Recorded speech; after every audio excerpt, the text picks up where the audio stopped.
A woman sold like cargo, a monster who refused to take what he bought, and the night her father's empire burned in front of everyone who ever believed his lies. What happens when the daughter you tried to erase comes back from the dead? Not for revenge, but for something far worse.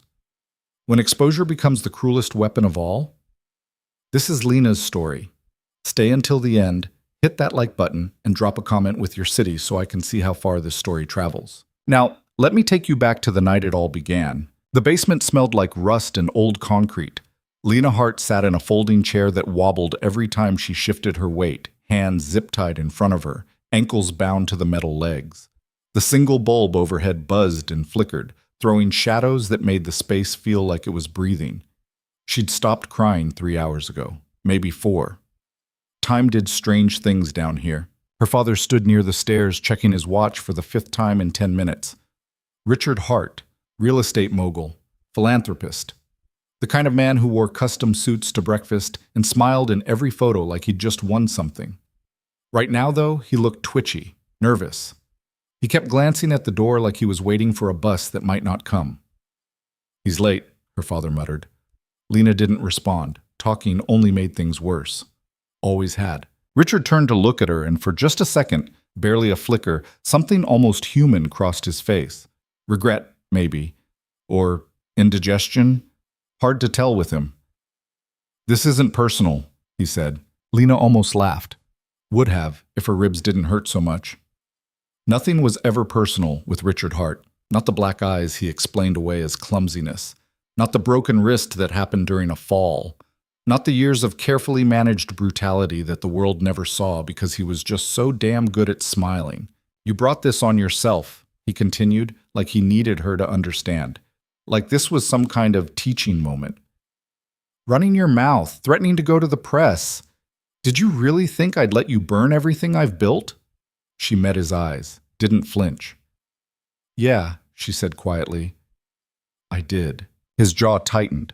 For a moment she thought he might hit her again. But then footsteps echoed from the top of the stairs, slow, deliberate, expensive shoes on concrete, and Richard's whole body went rigid. The door opened. Victor Castellan didn't walk into rooms. He arrived in them, like gravity had shifted to accommodate him. Tall, lean, mid-40s, with the kind of face that looked carved rather than born. Dark hair swept back, sharp suit, no tie. His eyes scanned the basement in one efficient sweep before landing on Lena. She'd heard the name before. Everyone had. Victor Castellan was the man you called when banks wouldn't help and lawyers couldn't. He dealt in favors, in leverage, in the kind of currency that didn't show up on tax returns. People whispered about him the way they whispered about hauntings. Half fear, half fascination, never quite sure what was real. "Mr. Castellan," Richard said, stepping forward with his hand extended. His voice had that rehearsed warmth he used at investor meetings. "Thank you for coming. I know your time is—" Victor walked past him without a glance, stopped 3 feet from Lena's chair. He stared at her. Not the way men usually stared. Not assessing, not hungry, clinical, like he was reading something written on her skin. And maybe he was. The bruises were hard to miss. Fresh ones layered over old ones.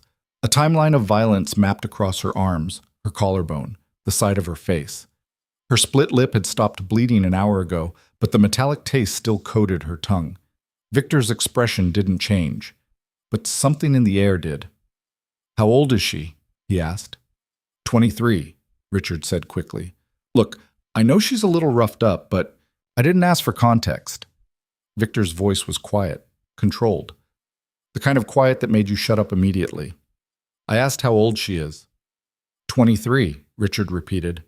Quieter this time. Victor crouched down so he was eye level with Lena. Up close, she could see the faint scar along his jawline, the gray threading through his temples. He smelled like expensive cologne and something sharper underneath. Gunpowder, maybe, or the inside of a very old building. "What's your name?" he asked. She hesitated. Her father had given very specific instructions. "Don't talk. Don't make this difficult. Don't embarrass me." But Victor wasn't looking at Richard. He was looking at her like she was the only person in the room. "Lena," she said. "Lena." He repeated it like he was testing the weight of it. "Do you know why you're here?" She glanced at her father. Richard's face had gone tight. "I'm settling a debt," she said. His debt. Yeah.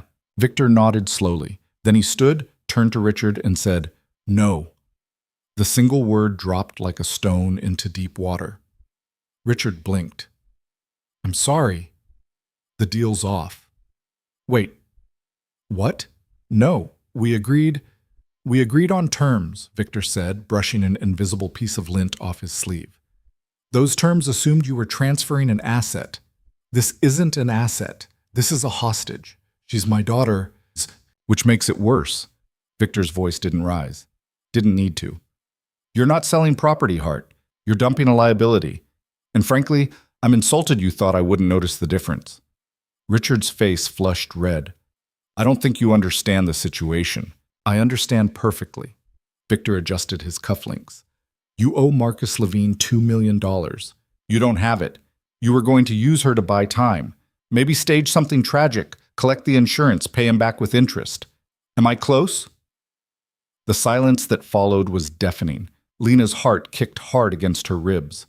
"Insurance?" Richard's mouth opened, closed, opened again. You can't just..." "I can."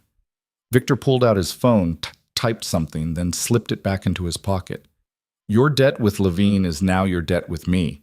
I just bought it, which means you owe me $2 million plus interest due in 60 days. 60? Are you insane? I can't possibly. Then I suggest you get creative." Victor walked toward the stairs, then paused, looked back at Lena. "Are you coming?" She stared at him. "What? You're not staying here." He said it like it was obvious. "So, are you coming or not?" Her father stepped between them. "Absolutely not.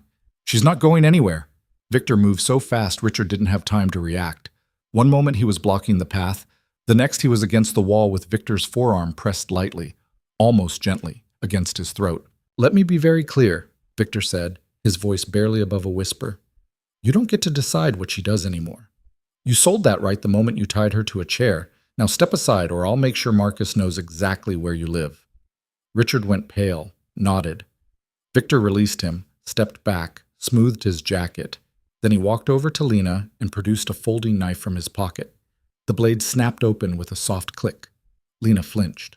"Easy," Victor said. He knelt down and cut through the zip ties around her ankles, then her wrists. The plastic fell away, leaving red marks behind.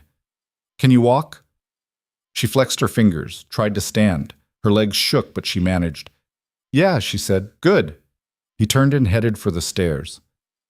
Lena followed, moving slowly, every step a negotiation with her bruised body. At the top of the stairs, she glanced back. Richard stood in the middle of the basement, breathing hard, his perfect composure shattered. He looked small down there, breakable. "Lena," he called out, his voice cracked. "You don't know what you're doing." She almost replied, almost said something cutting, something final, but then she realized he wasn't worth the words, so she turned and left. Victor's car was a black Mercedes sedan, the kind that cost more than most people's houses. The driver, a compact man with a shaved head and the expressionless face of someone who'd seen too much, opened the back door without a word. Lena slid into the leather interior. It smelled new, clean, the opposite of the basement. Victor settled in beside her and the driver pulled smoothly into traffic. For a long time, neither of them spoke. The city slid past the tinted windows. Streetlights, neon signs, late-night pedestrians huddled against the October cold. Lena watched it all with the detached fascination of someone waking up from surgery. Everything looked familiar and foreign at the same time. "Where are we going?" she finally asked. "Somewhere safe." "That's not an answer." Victor glanced at her. "No, it's not." She waited, but he didn't elaborate, just pulled out his phone and started typing. Lena leaned her head against the window. The glass was cool against her temple. She could see her reflection, ghostly and fractured in the night. For the first time in hours, maybe days, she let herself feel the full weight of what had just happened. Her father had tried to kill her, not in a moment of rage, not an accident that went too far. He'd planned it, calculated it, put a price on her life, and decided it was worth more dead than alive. The thought sat in her chest like a stone. "Why did you do that?" she asked quietly. Victor didn't look up from his phone. "Do what?" "Walk away." You could have taken the deal. I wouldn't have fought. I know. So why didn't you? He finished typing, locked the screen, and met her eyes. Because I don't traffic in broken people, and you're not cargo. It was such a simple statement, matter of fact, like he was explaining the weather. Lena didn't know what to say to that. The car turned down a narrow street lined with old brownstones, then pulled into an underground garage. The driver killed the engine. Silence settled over them like a blanket. Victor opened his door. Come on. They took an elevator up to the 8th floor. The hallway was quiet, carpeted in deep burgundy, lit by soft sconces that made everything look like an oil painting. Victor stopped in front of Unit 8C, unlocked the door, and stepped aside. This is you, he said. Lena walked in slowly. The apartment was normal. Not extravagant, not cold. A small living room with a couch and a coffee table. A kitchen with actual pots hanging from a rack. A bedroom visible through an open door. It's clean, Victor said. Fully stocked. Bathrooms through there. I'll have someone bring clothes tomorrow. She turned to face him. What's the catch? No catch. Everyone has a catch. He almost smiled. Almost. You're welcome to leave any time you want. The door locks from the inside. You're not a prisoner. Then what am I? Victor considered the question. Someone I'd like to have a conversation with. When you're ready. About what? Your father, his associates, what you know. There it was, the hook, the angle. Lena crossed her arms. And if I say no, then you say no. He stepped back into the hallway. Get some rest, Lena. We'll talk in the morning. The door closed softly behind him. Lena stood in the middle of the apartment, alone for the first time in what felt like forever. Her body ached, her mind raced. She should have felt relieved, grateful even. Instead, she felt suspicious, because people like Victor Castellan didn't help people like her out of kindness. There was always a price, always a catch. The fact that she couldn't see it yet just meant she wasn't looking hard enough. She walked into the bathroom and flipped on the light. The mirror showed her everything she'd been avoiding. Bruises blooming purple and yellow across her cheekbone. Split lip, swollen and crusted with dried blood, fingerprint-shaped marks around her throat. She looked like someone who'd been in a war. And lost. Lena turned on the shower as hot as it would go and stepped under the spray fully clothed.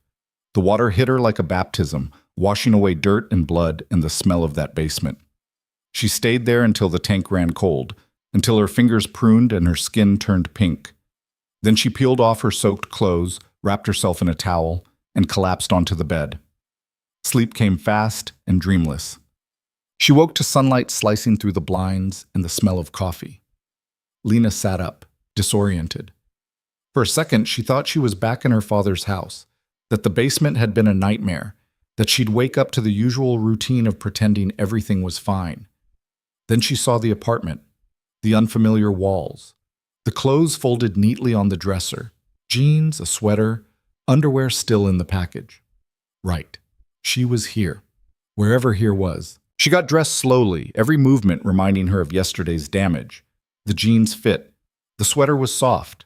Someone had guessed her size perfectly, which was either thoughtful or unsettling. In the kitchen, she found a French press full of coffee, still warm, and a note on the counter. Help yourself. I'll be back at noon. Lena poured a cup, added sugar, and sat at the small table by the window. The view overlooked the street below, people walking dogs, delivery trucks double parked, a guy selling pretzels from a cart. Normal city life. The kind she used to be part of before her world narrowed to survival. She sipped her coffee and tried to think. Victor had bought her father's debt, which meant Richard owed him $2 million, which meant Victor had leverage, and leverage was power. But why involve her? Why not just collect the money and move on? Unless he wanted more than money. Lena set down her cup. Her hands were shaking slightly. The door unlocked at exactly noon. Victor walked in carrying a paper bag that smelled like Thai food. He glanced at her, nodded, and started unpacking containers onto the counter. You eat pad Thai? He asked. I eat food, Lena said. Good enough. He handed her a container and a fork, then leaned against the counter with his own. They ate in silence for a few minutes. The food was good. Lena hadn't realized how hungry she was until she started eating. So, Victor said eventually, let's talk. About what? Your father's business. He set down his container. How much do you know? Lena chewed slowly, buying time. He buys buildings, flips them, sells them, makes money. On paper, sure. Victor crossed his arms. In reality, he launders cash for half the organized crime in this city. Real estate's just the front. She'd suspected. Of course she had. You didn't grow up in Richard Hart's house without noticing things. The late-night visitors, the locked office, the way people spoke to him, respectful but afraid. But suspecting and knowing were different things. Why are you telling me this? She asked. Because you're the only person who's been inside his operation and lived to talk about it. Victor's gaze was steady. You've seen the files, heard the conversations. You know where the bodies are buried, metaphorically speaking, and you want me to help you destroy him. I want you to help yourself. He straightened. Your father took out a $2 million life insurance policy on you 6 months ago. Did you know that? The floor seemed to tilt. What? Beneficiary, Richard Hart. Cause of death, accidental. He was planning to stage something, a car crash maybe, a fall, whatever looked plausible. Victor's voice was clinical, detached. Then he'd collect, pay off his debts, and walk away clean. Lena's throat tightened. She forced herself to breathe. You're lying. I have the documents, bub. He pulled a folder from his bag and slid it across the counter. See for yourself. She didn't want to look, didn't want it to be real, but she opened the folder anyway. And there it was. Her name, her signature, forged, obviously, policy details, premium payments, everything neat and official and horrifying. Her father had commodified her death. Lena closed the folder carefully. Her hands weren't shaking anymore. Something colder had settled into her bones. What do you want from me? She asked. Information, Victor said. Names, locations, financial records, anything that can dismantle what he's built. And in exchange, protection, resources, a way forward that doesn't involve looking over your shoulder for the rest of your life. He paused. And if you want it, revenge. The word hung between them. Lena thought about the basement, the zip ties, the casual cruelty in her father's eyes when he explained that this wasn't personal. She thought about 23 years of bruises and lies. And she thought about that insurance policy. I don't want revenge, she said slowly. Victor raised an eyebrow. No? No. She met his gaze. I want exposure. I want everyone who ever shook his hand, every investor who trusted him, every person who looked the other way. I want them to see exactly who he is. A slow smile crossed Victor's face, the first real expression she'd seen from him. That, he said, I can work with. Over the next week, Lena became a ghost haunting her own past. Victor set her up with a laptop, secure access to encrypted files, and a crash course in digital forensics. Turned out her father had been sloppy, confident in his untouchability. He kept records of everything: shell companies, offshore accounts, wire transfers tied to known criminals. It was all there, a map of corruption so detailed it was almost impressive. Lena worked 12-hour days, cross-referencing names, flagging transactions, building a case that even the most expensive lawyers couldn't dismiss. Victor checked in daily, offering guidance but never pushing. He treated her like a colleague, not a victim. It was strange, refreshing. And slowly she started to understand what he was. Victor Castellan wasn't a crime lord. He was a broker, a facilitator. He connected people who needed things with people who could provide them, and he took a cut for making sure everyone stayed honest. Violence wasn't his currency. Information was. And right now, Lena was the most valuable asset he had. There's an event, Victor said one evening, setting down a glass of whiskey on the table where Lena was working. 3 weeks from now, your father's hosting a gala, campaign fundraiser for the mayor. Every major player in the city will be there. Lena looked up from the screen. So that's where we do it. He leaned against the desk. Public, undeniable, no way to spin the narrative. Her pulse quickened. You want me to go? I want you to decide if you're ready. She thought about it. The idea of walking into a room full of people who'd smiled at her father, who'd complimented his family, who'd never once asked why she wore long sleeves in summer, it made her stomach turn. But the idea of staying silent made it worse. What's the plan? She asked. Victor's smile was sharp. We burn it all down. Tasham. The next 3 weeks blurred together in a haze of preparation. Lena memorized every detail of her father's operation. Victor brought in a tech specialist, a wiry woman named Kira with purple hair and a laptop covered in stickers, who walked Lena through the mechanics of the plan.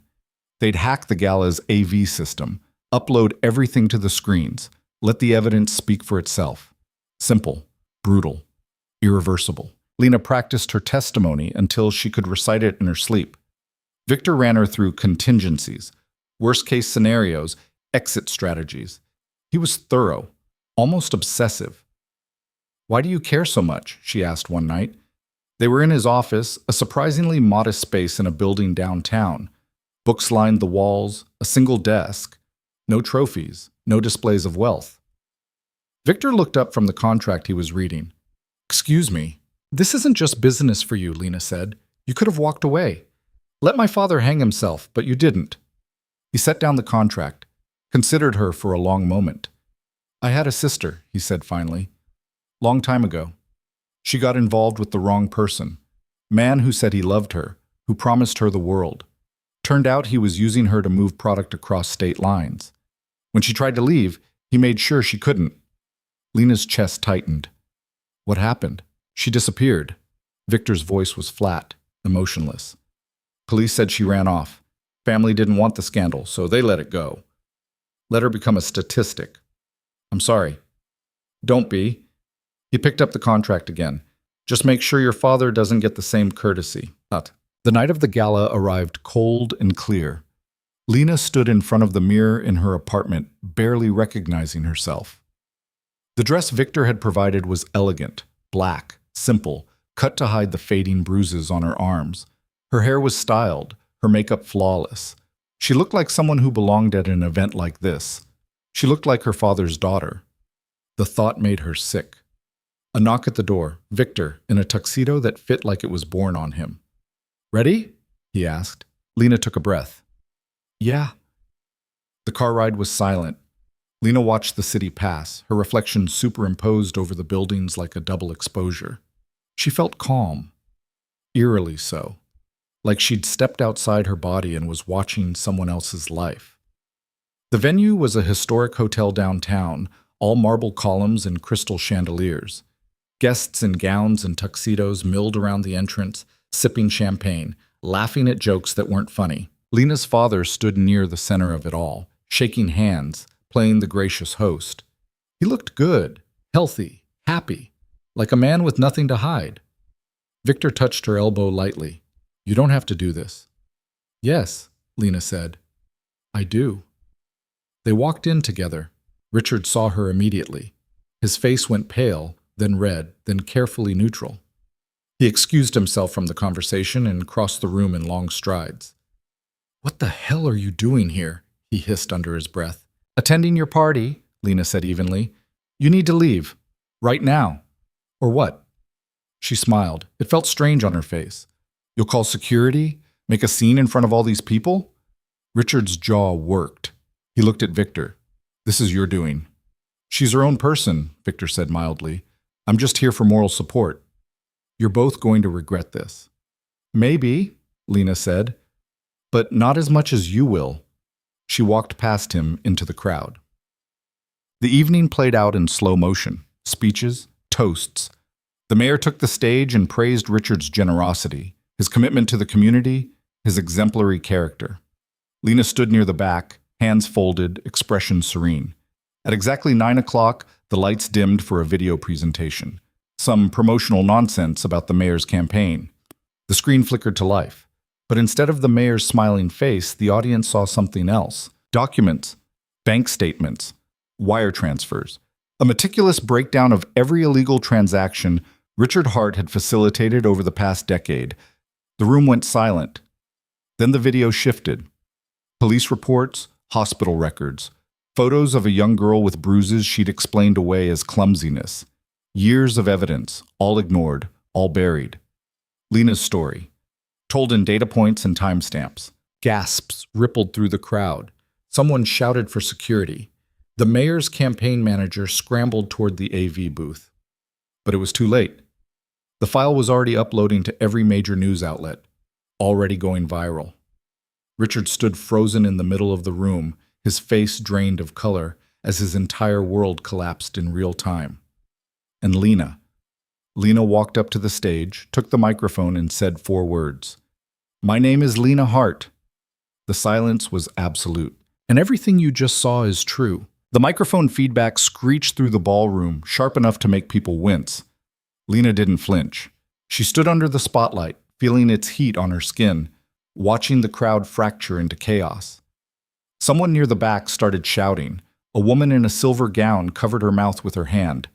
The mayor's people were already moving toward the exits, phones pressed to their ears, damage control in motion. But most of the guests just stared. At the screens, at her. At Richard Hart, who stood motionless in the center of the room like a statue someone had forgotten to finish. Lena tightened her grip on the microphone. Her palms were sweating. "I know most of you," she said. Her voice didn't shake.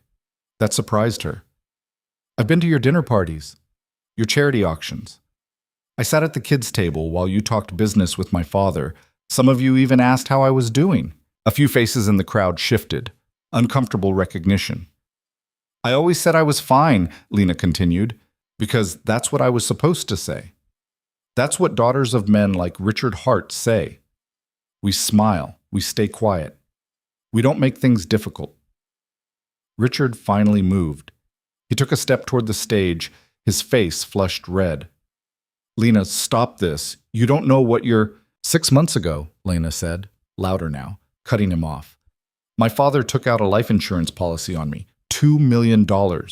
He forged my signature, paid the premiums himself, and then he started planning how to make it look like an accident." The room erupted. Voices overlapping, chairs scraping, the sharp crack of a champagne glass hitting marble. Richard's lawyer, a thin man with wire-rimmed glasses, pushed through the crowd. "This is slander. We will sue for every—" "The documents are public record now," Victor's voice cut through the noise. He stood near the bar, calm as ever, phone in hand.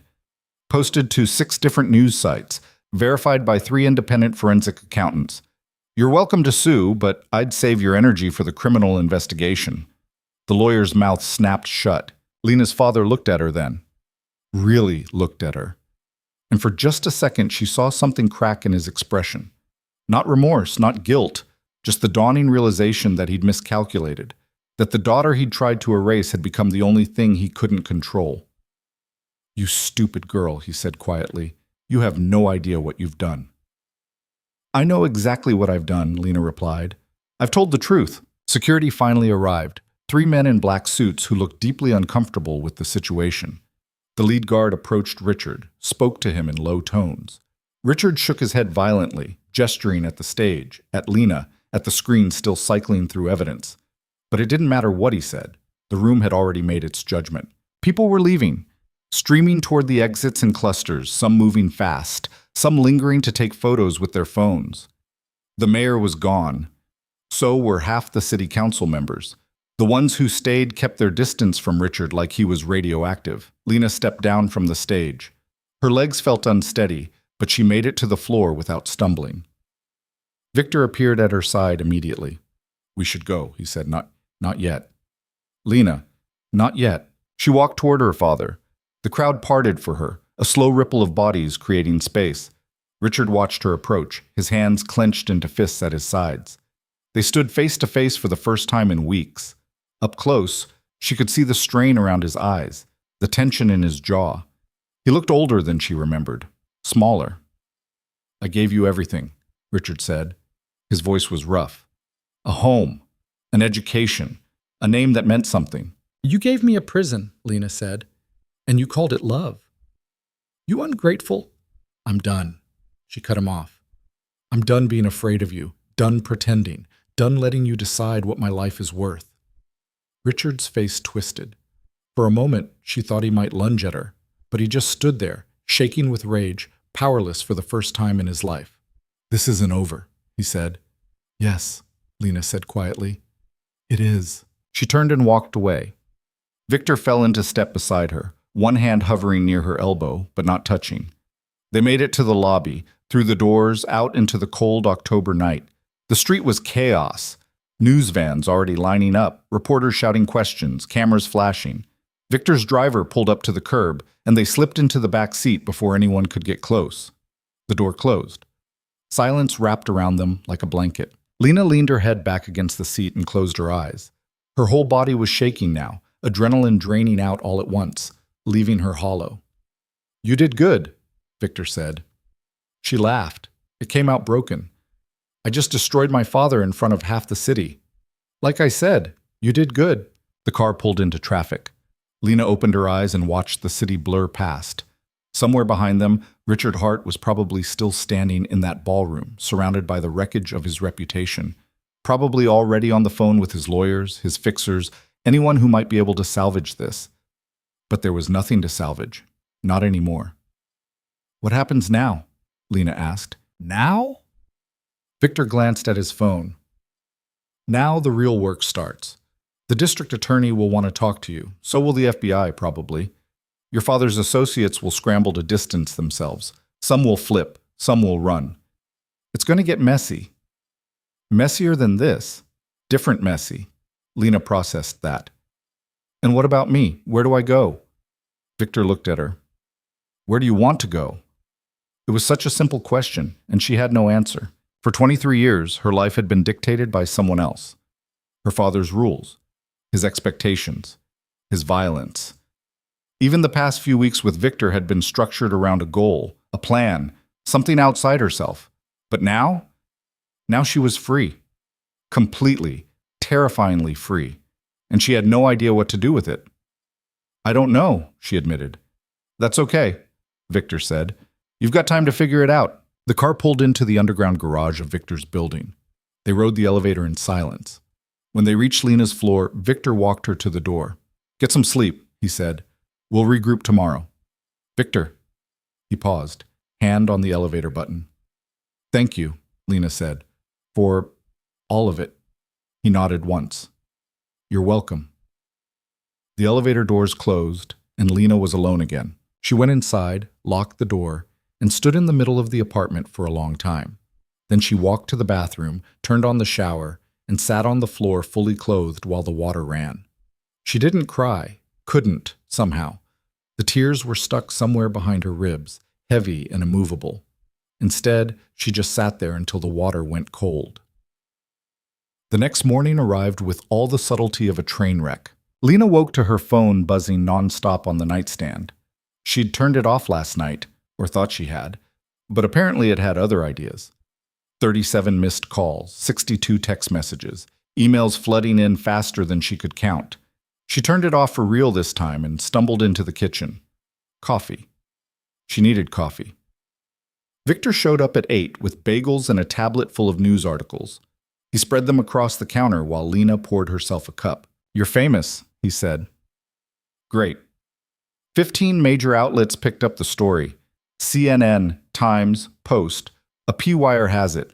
Local stations are running it on loop. He scrolled through headlines. Hart empire crumbles. Daughter exposes father's criminal network. Insurance fraud scandal rocks mayoral campaign. Lena stared at the screen. There was a photo of her from last night, standing at the microphone, face calm, eyes direct. She barely recognized herself. "They're calling you brave," Victor said. "I don't feel brave." "Most brave people don't." She picked at a bagel. "What's the legal situation?" Victor switched to a different file. "District attorney issued a statement this morning. They're opening an investigation. Your father's assets are frozen pending review. 3 of his business partners have already hired lawyers. The mayor's campaign is imploding. He's trying to claim he didn't know about Hart's activities, but nobody's buying it. And Richard? House arrest. Electronic monitoring, surrender of passport. He's not going anywhere." Lena nodded slowly. It felt surreal. 48 hours ago, her father was untouchable. Now he was a prisoner in his own home. "The DA wants to meet with you," Victor continued. "So does the FBI. I can set it up for later this week, give you time to—" "Today," Lena said. Victor looked up. "You sure?" "I want this over with." "It's not going to be over for a while. Then I want it started." He studied her for a moment, then nodded. "I'll make the calls." The FBI field office was a bland gray building downtown that looked like it had been designed by someone actively trying to make it forgettable. Lena and Victor were escorted to a conference room on the third floor, windowless, fluorescent lit, smelling faintly of burnt coffee and old carpet. Two agents waited inside. The older one, a woman with short gray hair and tired eyes, introduced herself as Special Agent Chen. Her partner, younger and quietly intense, was Agent Marks. "Ms. Hart," Chen said, gesturing to a chair. "Thank you for coming in." Lena sat. Victor settled beside her, silent but present. Chen opened a file folder. "I'm going to be direct with you. We've been building a case against your father for 3 years. Money laundering, racketeering, conspiracy. But he's careful, very careful. Every time we got close, the trail went cold." "What changed?" Lena asked. "You did." Chen slid a photo across the table. Richard Hart shaking hands with a man Lena didn't recognize. "This is Marcus Levine. He runs drug distribution through 5 states. We've been trying to connect him to your father's real estate deals, but we needed proof, concrete proof. And I gave it to you. You gave us a roadmap." Chen tapped the file. "Bank records, wire transfers, shell company structures, it's all here. But to make it stick in court, we need testimony. Someone who can walk a jury through how the operation worked. Someone who was there." Lena felt Victor shift slightly beside her. A silent question. "You want me to testify," Lena said. "We'd like you to consider it," Chen replied. "I won't lie, it won't be easy. Defense attorneys will come at you hard. They'll dig into your past, try to discredit you, paint you as unstable or vindictive. It's going to be brutal." "More brutal than what I've already been through?" Chen's expression softened. "Different brutal." Agent Mark spoke for the first time. "We can offer protection. Witness security, relocation assistance if necessary. You wouldn't be alone in this." Lena looked at the photo of her father and Marcus Levine, 2 men who built empires on other people's suffering, who thought they were untouchable. "I'll do it," she said. Chen nodded. "We'll need to take a formal statement. Go through everything you know, every detail you can remember. It's going to take time." "I've got time." They spent the next 6 hours in that conference room. Lena talked until her throat was raw, walking the agents through years of observations. The late-night meetings in her father's office, the coded conversations she'd overheard, the locked filing cabinets she'd learned to pick open as a teenager, searching for anything that might explain why her father was the way he was. She told them about the shell companies, the offshore accounts, the way Richard would meet with men who scared even him, men who spoke in euphemisms and left envelopes full of cash.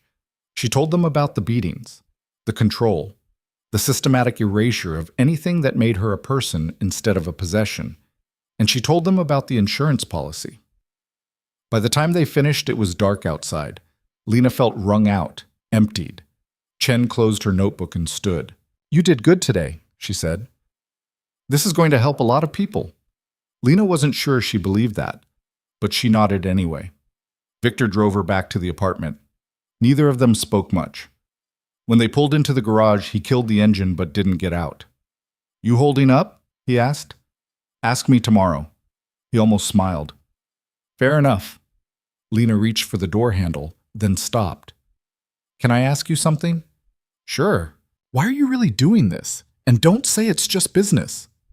Victor was quiet for a long moment. Outside, the garage lights hummed and flickered. "I told you about my sister," he said finally. "Yeah. What I didn't tell you was that I knew.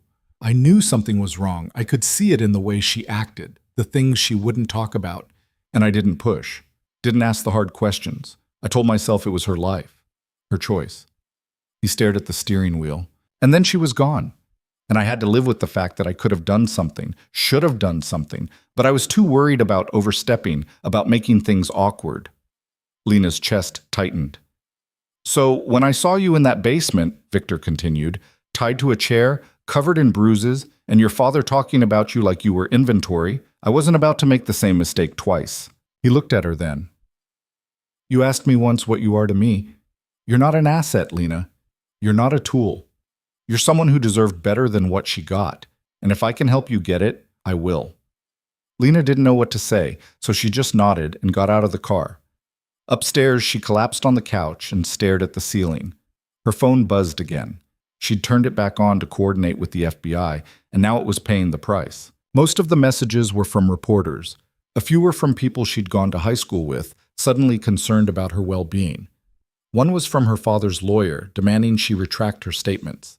She deleted that one without reading it fully, but there was one message that made her pause, from a number she didn't recognize. "You're braver than I ever was. Thank you for speaking up. M."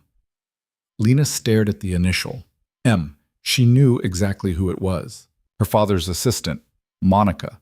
A woman in her 50s who'd worked for Richard for over a decade, who'd seen everything and said nothing. Lena typed back, "It's not too late for you either." The reply came almost immediately. "Yes, it is, but I'm glad it's not for you." Lena set the phone down and closed her eyes. The next few weeks became a blur of depositions, interviews, and legal proceedings. The FBI built their case brick by brick, using Lena's testimony as the foundation. Richard's lawyers fought back hard, filing motions to suppress evidence, challenging witness credibility, attacking Lena's character in any way they could. She'd been prepared for it. But preparation didn't make it easier. One afternoon, she sat across from Richard's lead defense attorney, a sharp-eyed woman named Caroline West who wore pearls and smiled like a shark. "Ms. Hart," West said, flipping through notes, "you've stated that you were abused by your father for years. Is that correct?" "Yes." "And yet you never reported it, never went to the police, never told a teacher, a doctor, anyone in authority." "That's not true. I told my school counselor when I was 14. West raised an eyebrow. "And what happened?" "She called my father. He explained that I was going through a difficult phase, acting out for attention. She believed him." "So your story is that everyone around you, teachers, doctors, family, friends, they all failed to notice this alleged abuse?" Lena met her eyes. "My story is that my father was very good at making people see what he wanted them to see. And most people don't look too hard at men like him." West's smile didn't waver. "Isn't it true that you had a history of behavioral issues? Truancy, minor drug possession in high school, a stint in therapy for depression," Lena said. "Because I was being beaten at home." "Yes. Or because you were a troubled teenager looking for attention." Victor's hand landed lightly on Lena's arm. A silent reminder, stay calm. "I wasn't looking for attention," Lena said evenly. "I was looking for a way to survive." West made a note. "Let's talk about the insurance policy. You claim your father intended to kill you for the payout. It's not a claim, it's documented. But you have no proof of intent, just a policy. Many parents take out life insurance on their children. Not with forged signatures, not while actively planning to hand them over to criminals. Allegedly planning. The basement I was held in wasn't alleged. The zip ties weren't alleged. The bruises weren't alleged." West leaned back. "Ms. Hart, isn't it possible that you've constructed this narrative as revenge against a father who, perhaps imperfectly, tried to raise you despite your difficulties?" Lena stared at her. This woman, with her expensive suit and her rehearsed sympathy, twisting reality into something unrecognizable. "No," Lena said quietly. "It's not possible, because I lived it, and you can call it whatever you want, but that doesn't change what happened." West made another note and moved on. By the time the deposition ended, Lena felt like she'd been put through a grinder. Victor walked her out to the car, his expression carefully neutral. "You did fine," he said. "She called me a liar for 3 hours. That's her job." "Well, her job sucks." Victor actually smiled at that. "Yeah, it does." They drove in silence for a while. Lena watched the city pass, autumn leaves scattered across sidewalks, people living normal lives that didn't involve testifying against their own fathers. "Do you think we'll win?" she asked. "Win what?" "The case. All of it." Victor considered. "I think the truth is on your side. And eventually, the truth tends to win. But it's not always quick, and it's not always clean." "That's not a yes." "It's the best I've got." Lena nodded. She didn't need false reassurance, just honesty. "There's something else," Victor said. "Your father's been making calls, reaching out to old contacts, trying to rebuild support. He's not going quietly. I didn't think he would. Some of those contacts are dangerous, people who have a vested interest in keeping him out of prison." Lena's stomach tightened. You think they'll come after me? I think it's a possibility we need to prepare for. He pulled up to her building but didn't let her out immediately. I'm assigning security, he said. 2 guys, rotating shifts. They'll stay out of your way, but they'll be there. Is that really necessary? Probably not. But I'm not taking chances. Lena wanted to argue, wanted to say she could take care of herself. But the truth was, she was tired and scared. And if Victor was offering help, she wasn't too proud to take it. Okay, she said. The security team showed up the next morning. 2 men who introduced themselves as Marcus and Jin, both ex-military, both quiet, both seemingly capable of blending into furniture when necessary. They didn't crowd her, didn't ask questions, just existed in her peripheral vision, a constant reminder that the danger wasn't over. Lena tried to go back to some semblance of normal life. She started taking walks in the morning, going to the gym Victor had given her access to, reading books she'd never had time for before. But normal felt impossible. Every news cycle brought fresh coverage of her father's case. Every social media scroll showed people debating her credibility. Half the internet called her brave. The other half called her vindictive. She stopped reading the comments. One evening, about a month after the gala, Victor showed up at her door with takeout and a bottle of wine. Thought you might want company, he said. They ate at the small table by the window. Chinese food, mediocre but comforting. The wine was better, something red and expensive that Lena couldn't pronounce. How are you really doing? Victor asked. Lena swirled her glass. I don't know. Some days I feel strong, like I did the right thing. Other days I feel like I'm drowning. That's normal. Is it? You blew up your entire life. You're allowed to have complicated feelings about it. She took a sip of wine. Do you ever regret it? Getting involved? No. Not even a little? Victor set down his fork.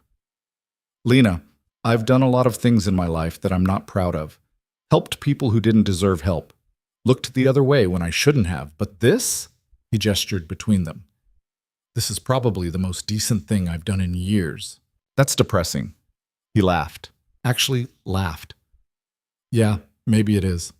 They finished dinner and moved to the couch. Victor poured more wine. Outside, the city glittered in the dark, 1,000 lives happening simultaneously. What are you going to do? Victor asked. After all this is over. I don't know, Lena admitted.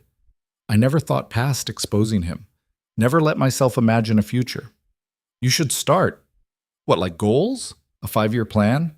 Like figuring out what makes you happy. Lena turned that over in her mind. What made her happy? She genuinely didn't know. Happiness had never been the goal.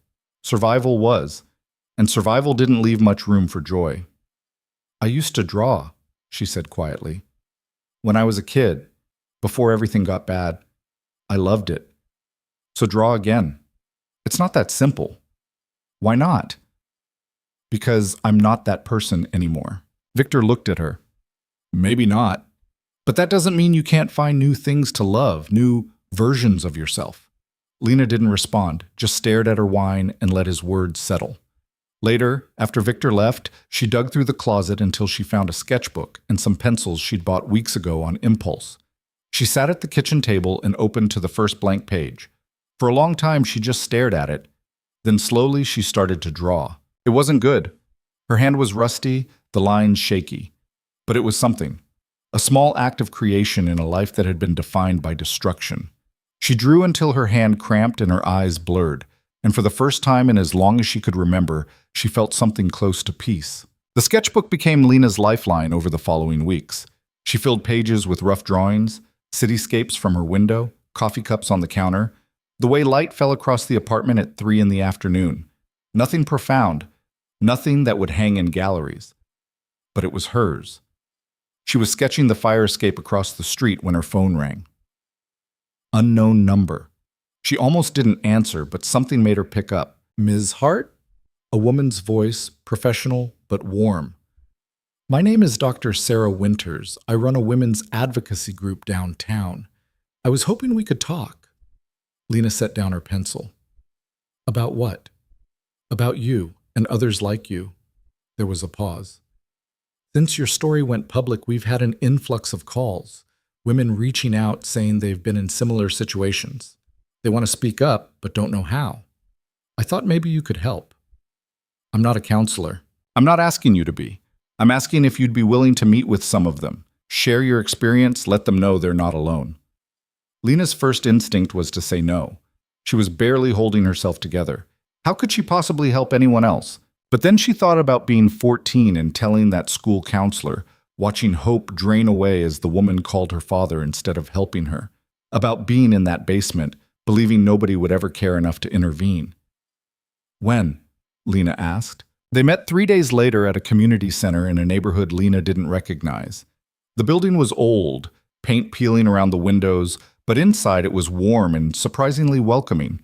Dr. Winters, a black woman in her 50s with kind eyes and laugh lines, met Lena at the door. "Thank you for coming," she said. "I know this isn't easy." "Nothing's been easy lately," Dr. Winters smiled. "Fair point." The meeting room held about 15 women, some young, some older. Different races, different backgrounds. The only thing they had in common was a certain wariness in their eyes, a way of holding themselves like they expected the world to hit back. Lena recognized it because she'd worn it herself. Dr. Winters made brief introductions, then stepped back.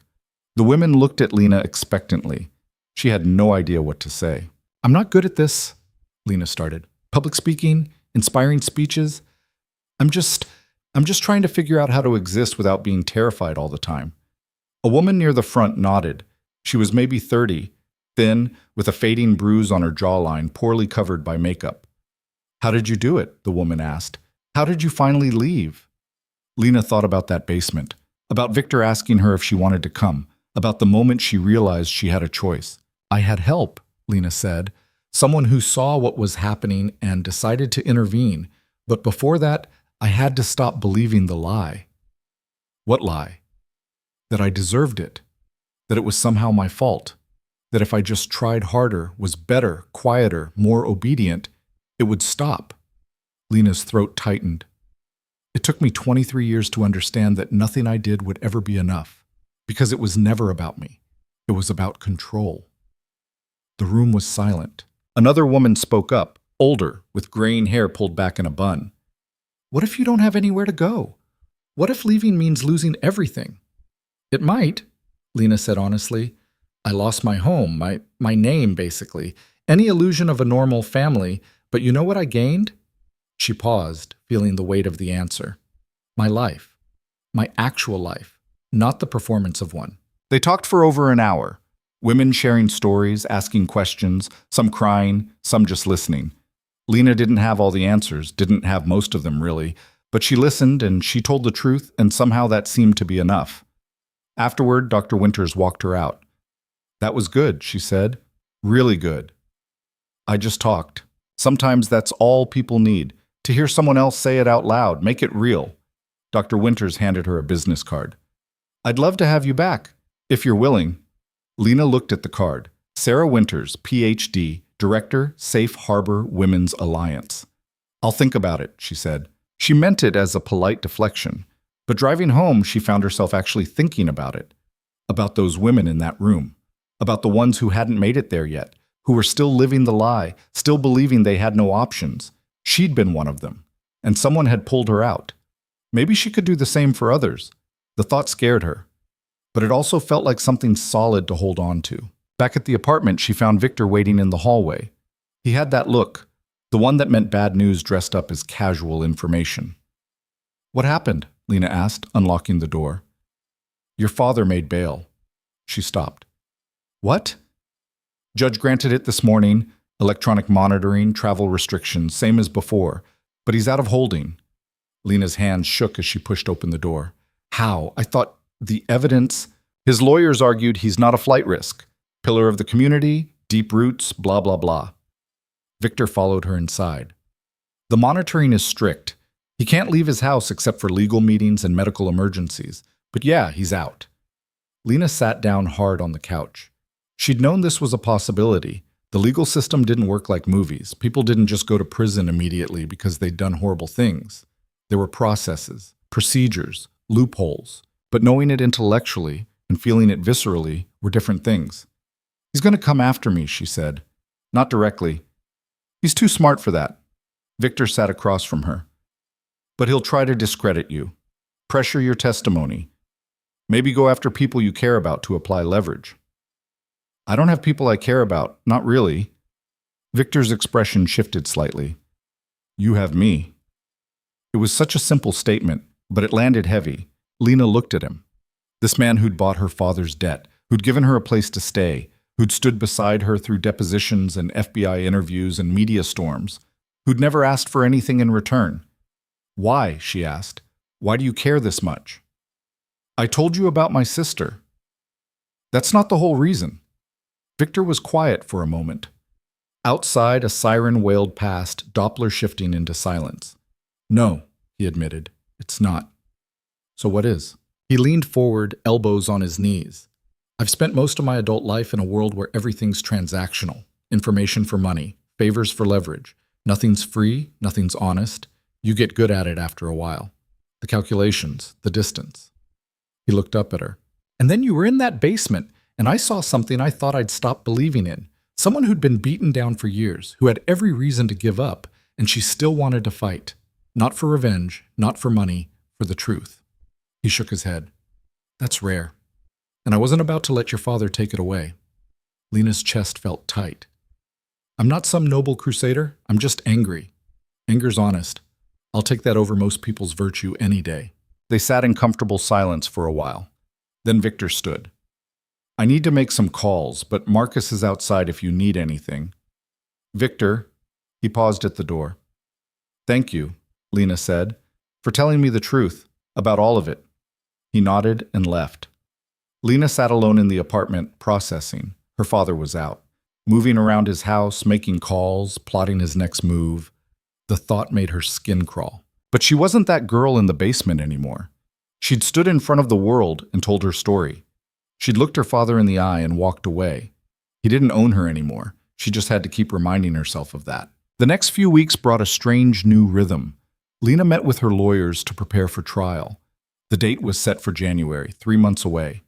In the meantime, she started volunteering at Safe Harbor twice a week, talking to women who were trying to leave dangerous situations. It was hard. Every story echoed pieces of her own. Every bruise she saw made her want to find the person responsible and make them hurt the way they'd made others hurt. But Dr. Winters was good at redirecting that energy. Anger's useful, she told Lena during one of their coffee breaks. But only if you channel it. Otherwise, it just eats you alive. How do you not get angry? Lena asked. Hearing these stories every day? Oh, I get angry. Dr. Winters smiled grimly. But I've been doing this for 20 years. I've learned that the best revenge is building something that helps people escape. Every woman who leaves, who rebuilds her life, that's a win against every abuser who thought he could control someone forever. Lena thought about that a lot, about building instead of destroying. She started sketching ideas, not just random drawings, but plans. What if there was a place, a real place, where women could go not just for temporary shelter, but for actual rebuilding? Job training, legal help, therapy, all under one roof. It was ambitious, probably impossible, but she couldn't stop thinking about it. One evening, she showed the sketches to Victor. He studied them carefully, flipping through pages of rough floor plans and bullet-pointed notes. This is a full residential facility, he said. Yeah. With educational programs, legal services, childcare. Yeah. You know this would cost millions to start up. I know. Lena took the sketchbook back. It's just an idea, a stupid one, probably. I didn't say it was stupid. Victor set down his coffee. I said it would cost millions. I didn't say it was impossible. Lena looked up. You're serious? You want to build something meaningful? Something that actually helps people? I can make calls. Connect you with investors, foundations, people who fund this kind of work. Why would they listen to me? Because you're Lena Hart, the woman who took down one of the biggest money laundering operations in the state. Your name carries weight now. Use it. The idea terrified her, but it also thrilled her in a way nothing had in years. I'll think about it, she said. You keep saying that. I keep meaning it. Victor smiled. Good. 2 weeks before Christmas, Lena got a call from Agent Chen. Richard Hart's trial date had been moved up. New evidence had emerged. One of his business partners had flipped, providing testimony in exchange for a reduced sentence. It's solid, Chen said. Corroborates everything you told us. The defense is scrambling. So what does that mean? It means we're in a stronger position than we were. But it also means your father's lawyers are going to come at you harder.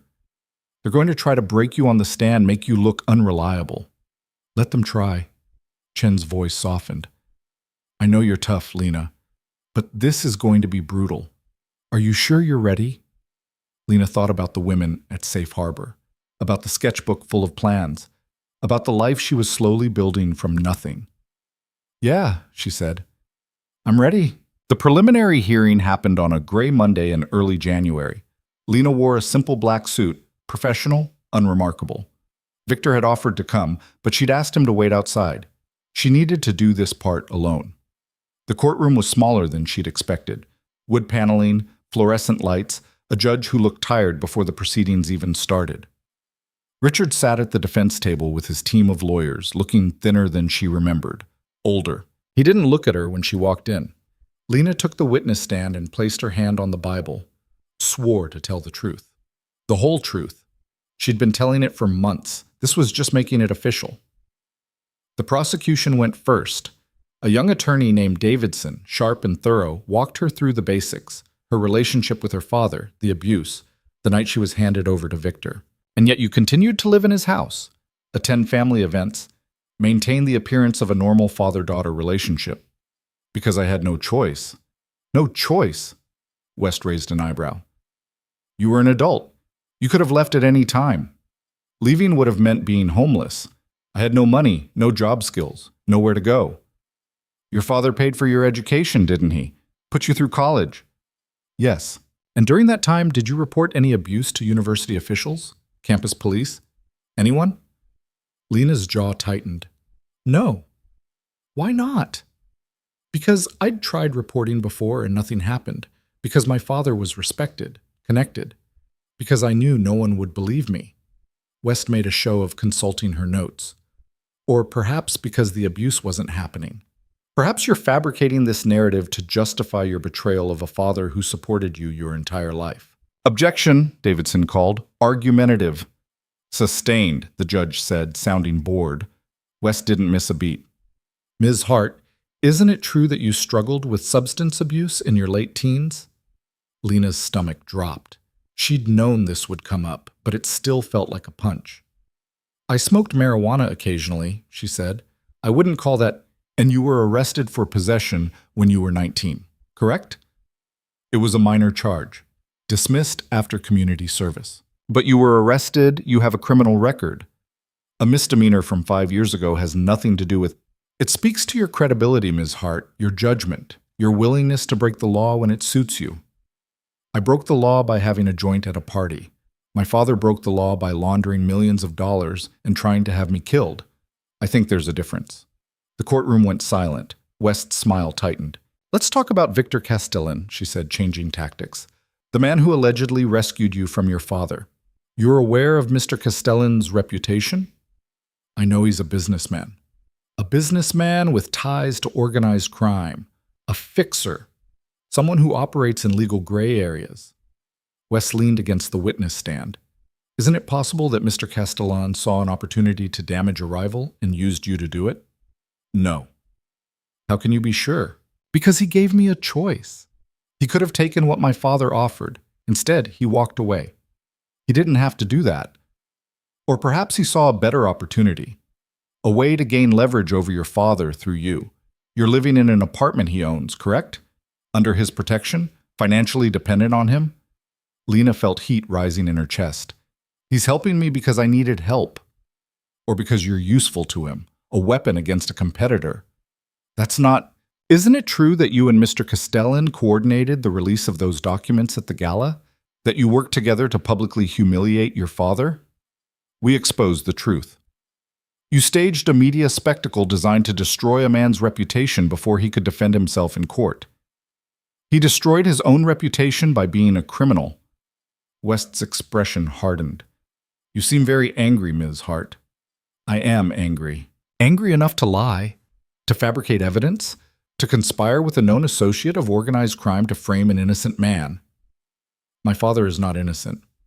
According to you, a woman with a history of drug use, mental health issues, and a vendetta against the man who raised her. Wes turned to the judge. No further questions. Lena sat there, breathing hard, feeling like she'd been gutted. Davidson stood for redirect. Ms. Hart, did your father abuse you?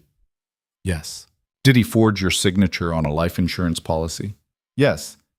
Did he sell you to settle a debt? Yes. Thank you. Nothing further. The judge called a recess. Lena stepped down from the stand on shaky legs. Victor was waiting outside the courtroom along with Agent Chen. You did fine, Chen said immediately. I sounded like a vindictive mess. You sounded human, Victor corrected, and honest. That's what matters. Lena leaned against the wall, closing her eyes. She made me sound crazy. That's her job. Doesn't make it true. Agent Chen checked her phone. The partner who flipped, Thomas Brennan, he testifies tomorrow. His testimony is going to hit hard. Focus on that, not on West's theatrics. Lena nodded, but she felt hollowed out, exposed. Victor touched her elbow gently. Come on, let's get you out of here. They took a back exit to avoid reporters. The car was waiting, Marcus behind the wheel as always. Lena slumped in the back seat, staring at nothing. I need a drink, she said. Done, Victor replied. They ended up at a quiet bar in a neighborhood Lena didn't recognize. Dark wood, low lighting, the kind of place where people came to forget rather than socialize. Victor ordered whiskey. Lena got the same. I hate this, she said after the first sip. Hate having my life dissected. Hate being called a liar in a room full of people. I know. Do you? Have you ever had to sit there while someone twisted everything you've been through into some manipulative scheme? Victor was quiet for a moment. Not in court. But yeah, I've had my motivations questioned. My character attacked. Comes with the territory. How do you deal with it? Remind myself that the truth doesn't change based on what people believe about it. Your father abused you. That's a fact. Wes can spin it however she wants, but facts are facts. Lena drained her glass and gestured for another. Facts didn't save me when I was 14, and that counselor called my father instead of the cops. No, but you did. You saved yourself. You're still here, still fighting. Victor met her eyes. That counts for something. Does it? Yeah, it does. They drank in silence for a while. The bar filled up slowly, people coming in from the cold, shaking snow off their coats. Lena watched them, these strangers with normal problems, job stress, relationship drama, the kind of problems that didn't involve testifying against family. I'm tired, she said finally. Want to head back? No, I'm tired of being angry, of living in this constant state of fight or flight. I don't know, something different. Like what? Lena thought about the sketches hidden in her apartment, the facilities she'd imagined, the women at Safe Harbor who looked at her like she had answers. I want to build something, she said. You say something that lasts longer than all this legal drama. Something good. Victor nodded slowly. Then build it. Just like that? Just like that. You've spent months tearing down your father's empire. Now build your own, something he could never touch. The simplicity of it struck her. She'd been so focused on survival, on justice, on making her father pay, she'd forgotten that she could create, that destruction wasn't the only option. I don't know how, she admitted. So learn. You've got time and resources. Victor pushed his glass aside. I meant what I said before. I'll help. Connections, funding, whatever you need. Why? Because I want to see what you build. Because I think it'll be something worth seeing. Lena felt something shift in her chest. Not hope, exactly, but something adjacent to it. Possibility, maybe. Okay, she said. Okay? Okay, let's do it. Victor smiled, a real one this time, not his usual careful expression. All right then. They finished their drinks and headed back to the car. Snow was falling lightly, dusting the sidewalks with white. Lena watched it through the window, feeling something settle inside her. The trial would continue. Her father would keep fighting. The lawyers would keep attacking her credibility. But she'd survived worse than Caroline West's cross-examination. And when this was over, she'd have something her father could never take away. A future she built herself. The trial resumed the next morning with Thomas Brennan on the stand. He was a small man in an expensive suit that hung slightly loose on him, like he'd lost weight recently. Stress, probably. Or guilt finally catching up. Lena sat in the gallery beside Victor, watching as Davidson led Brennan through his testimony. The courtroom was packed. Journalists, legal observers, people who just wanted to see a powerful man fall. The air felt charged, expectant. "Mr. Brennan," Davidson said, "how long did you work with Richard Hart?" 12 years. Brennan's voice was thin, reedy. "I managed 3 of his shell companies, facilitated transfers between accounts." "And what was the purpose of these transfers?" "Money laundering. We'd take cash from Hart's associates, criminals mostly, and move it through real estate transactions to make it look legitimate." A murmur rippled through the courtroom. The judge banged his gavel once. Davidson continued, "Can you describe the scope of these operations?" "Over the past decade, roughly $40 million moved through our network. Hart took a 20% cut. The rest went back to the original sources, clean and documented." "And you're willing to testify to all of this under oath?" "Yes." "Why?" Brennan was quiet for a moment. When he spoke, his voice cracked slightly. "Because I have a daughter. She's 16, and when I saw what Hart did to his own child..." He stopped, composing himself. "I couldn't be part of it anymore." Lena felt something twist in her chest. She glanced at her father. Richard sat perfectly still, his face a mask of controlled fury. Wes cross-examined Brennan aggressively, trying to paint him as an opportunist cutting a deal to save himself. But Brennan held steady. He had documents, bank records, emails. Everything was time-stamped, verified, impossible to dismiss. By the time the judge called for lunch recess, the damage was done. In the hallway, Agent Chen caught up with them. "That was good," she said. "Really good. The jury's going to eat it up." "When do I testify again?" Lena asked. "Probably next week. Defense will want to put their witnesses up first. Try to rebuild credibility before they put you back on the stand." Chen checked her phone. "But honestly, after Brennan's testimony, I think they're going to push for a plea deal. My father would never plead guilty. He might if the alternative is 20 years in federal prison." Victor touched Lena's elbow. "Let's get lunch. You need to eat." They found a diner 2 blocks from the courthouse. Lena ordered coffee and toast, knowing she wouldn't be able to stomach much else. Victor got a sandwich he didn't touch. "You okay?" he asked. "I don't know." Lena stirred sugar into her coffee. "Part of me feels vindicated, like finally people are seeing the truth, but another part just feels empty. That's normal." "Is it? You spent months building up to this, and now it's happening. Sometimes the reality doesn't match the anticipation." Lena took a sip of coffee. It was bad, burnt and bitter, but she drank it anyway. "What happens if he actually goes to prison?" "Then he goes to prison. And I just... what? Move on? Pretend I have a normal life?" Victor set down his sandwich. "Lena, there's no rule book for this. No right way to feel. You're allowed to be relieved and angry and sad all at once." "I don't feel sad." "Not yet, maybe." She looked at him. "You think I will?" "I think complicated relationships don't stop being complicated just because they end, even if the person deserves everything they get." Lena thought about that, about the father who'd taught her to ride a bike and the father who'd broken her wrist, about the man who'd paid for college and the man who'd tried to sell her life for insurance money. They were the same person. That was the part she couldn't reconcile. "I don't want to forgive him," she said quietly. "Then don't."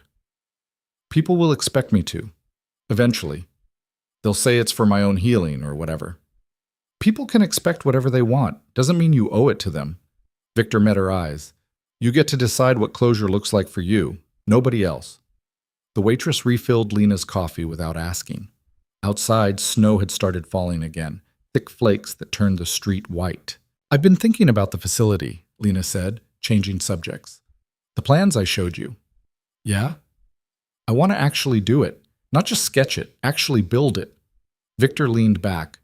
"Okay, then let's talk logistics. You need a location, funding, staff, legal framework. Where do you want to start?" "I have no idea." "That's fine. We'll figure it out."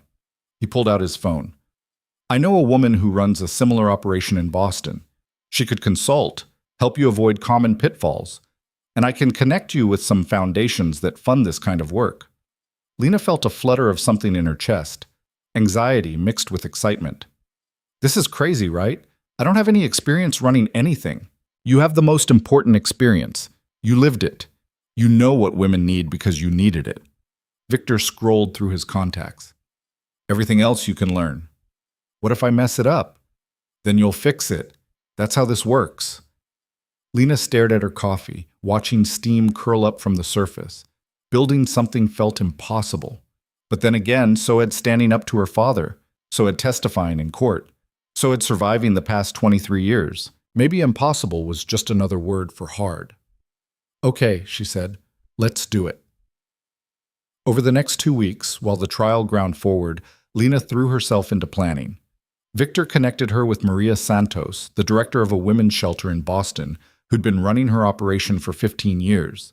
They talked on the phone for hours, Maria walking Lena through everything from zoning requirements to trauma-informed care training. "The hardest part isn't the building," Maria told her. "It's the sustainability. You need reliable funding, not just startup capital. Donors get excited about grand openings, but nobody wants to fund year 3 when the novelty's worn off." "So how do you do it?" "Diversify. Grants, private donations, fundraising events, partnerships with local businesses. And you need to show impact, real measurable outcomes. How many women you've helped, how many found jobs, housing, stability." Lena took notes frantically. "This is overwhelming." "Yeah, it is," Maria laughed. "But it's also the most important work you'll ever do.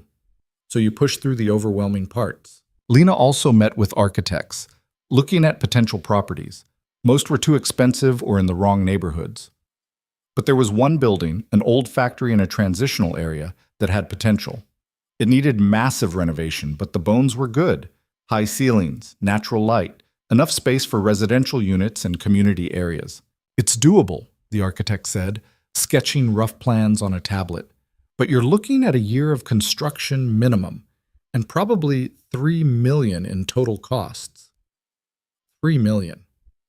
The number made Lena's head spin. Where am I supposed to get $3 million? Victor, who'd been quietly observing, spoke up. "Leave that to me. I can't ask you to—" "You're not asking. I'm offering." He looked at the architect. "Draw up detailed plans. Include everything she'll need. I'll start making calls." The architect nodded and left. Lena turned to Victor. "Why are you doing this?" "I told you, I want to see what you build." "That's not a $3 million reason." Victor walked to the window overlooking the empty factory floor. Dust motes floated in the weak winter sunlight. "My sister's name was Lena," he said. "She would have been 42 this year, and I think if she'd had a place like what you're describing, somewhere safe, somewhere that actually helped instead of just sheltered, she might still be alive." Lena joined him at the window. "I'm sorry." "Don't be sorry, just build it right.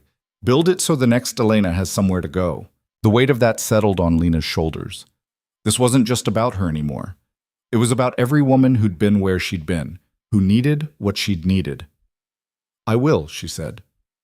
Back in court, the defense began calling witnesses. Character witnesses, mostly.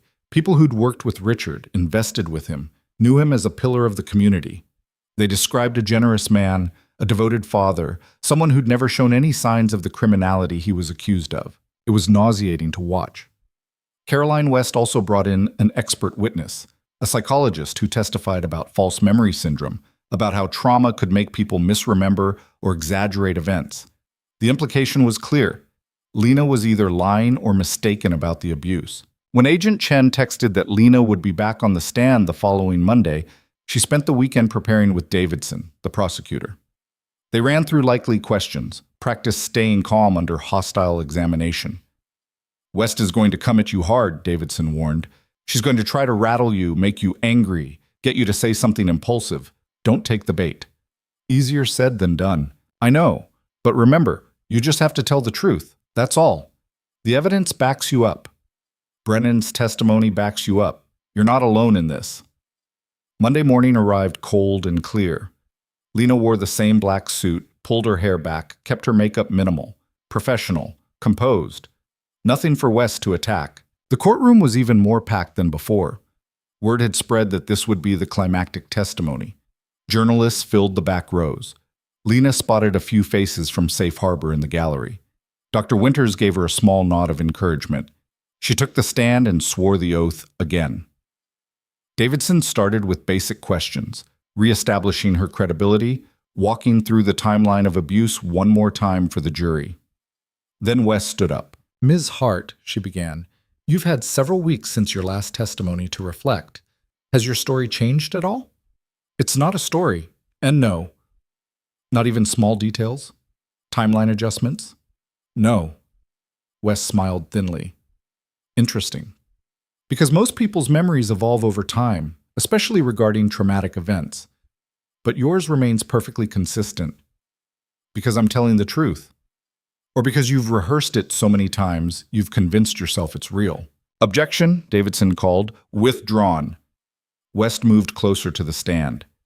"You testified that you were afraid to leave your father's house. Yet you attended college, correct? Lived in dorms? Yes? And during those years you were away from your father for months at a time. You could have stayed away, transferred schools, disappeared, but you always came back." Lena's jaw tightened. "I came back because he controlled my finances. Because he threatened to cut me off if I didn't. Because he made it clear that running would only make things worse." "Did he physically prevent you from leaving?" "Not with force. With fear." "Fear of what, specifically?" "Of being homeless, of having nothing, of—" Lena stopped, feeling the trap. "Of losing access to his money," West supplied. "To the comfortable life he provided?" "No." "Of losing any chance at stability." "But you did eventually leave last October, when Mr. Castellan offered you an alternative." "Yes. An alternative that included an apartment, financial support, protection from your father's alleged threats." West turned to the jury. "Isn't it true that you simply traded one benefactor for another?" "Victor didn't own me. My father did. That's the difference. And yet you live in Mr. Castellan's property, depend on his resources, follow his guidance in this case against your father." "He helped me. That's not the same as controlling me." "Isn't it?" West's voice sharpened. "You've stated that your father used financial control to manipulate you. How is Mr. Castellan's support any different?" Lena felt heat rising in her face. "Because Victor gave me choices. He asked what I wanted. My father never did. Or perhaps Mr. Castellan is simply better at making his control seem benevolent. That's not— Ms. Hart, isn't it true that you and Mr. Castellan are romantically involved?" The question landed like a bomb. "Objection!" Davidson was on his feet. "Relevance? Goes to bias, Your Honor. If the witness is romantically involved with Mr. Castellan, it calls into question her motivations and credibility." The judge considered. "I'll allow it, but tread carefully, Ms. West." Lena's mind raced. She and Victor weren't involved, but they were close, closer than she'd been with anyone in years, and West was trying to twist that into something tainted. "No," Lena said firmly, "we're not romantically involved." "But you care about him. He's my friend." "A friend who spent considerable resources on you, who stands to benefit if your father is convicted and his assets seized." "Victor doesn't need my father's money. Perhaps not. But he benefits from the leverage, from having you indebted to him." West leaned against the witness stand.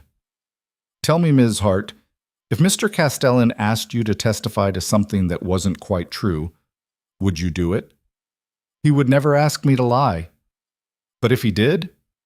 "He wouldn't." "Answer the question, please." Lena met West's eyes. "No, I wouldn't lie. Not for him.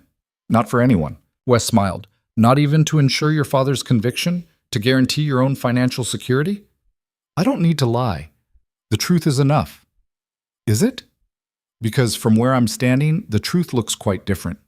I see a young woman who's built a narrative that conveniently vilifies the father who supported her while elevating the man who's currently supporting her.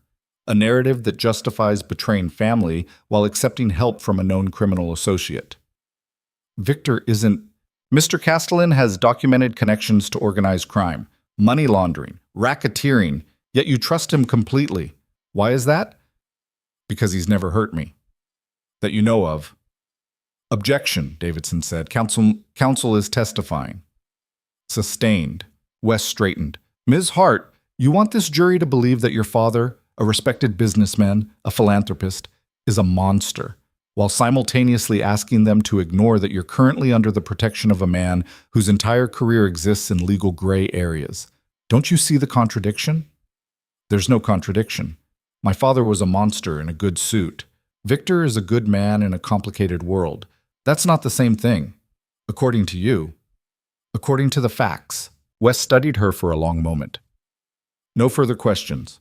Lena stepped down, feeling like she'd been through a physical fight. Her hands shook, her head pounded, but she'd held her ground. In the hallway, Victor was waiting. That was brutal, he said. Did I mess it up? No, you did fine. He handed her a bottle of water. West's desperate. She's throwing everything at the wall, hoping something sticks. Agent Chen appeared, looking pleased. The jury didn't buy it. I was watching their faces. They're on your side. Lena wanted to believe that, but she'd seen enough of the legal system to know that truth didn't always win. The trial continued for another week. More witnesses, more evidence. Davidson methodically built the case while West tried to tear it down. The jury listened, took notes, revealed nothing. Finally, closing arguments. Davidson went first, laying out the timeline of Richard Hart's criminal enterprise, the evidence of abuse, the cold calculation of the insurance policy. He spoke for 90 minutes, his voice steady and damning. Then West stood. She talked about reasonable doubt, about the burden of proof, about a daughter's betrayal and a man's right to defend his reputation.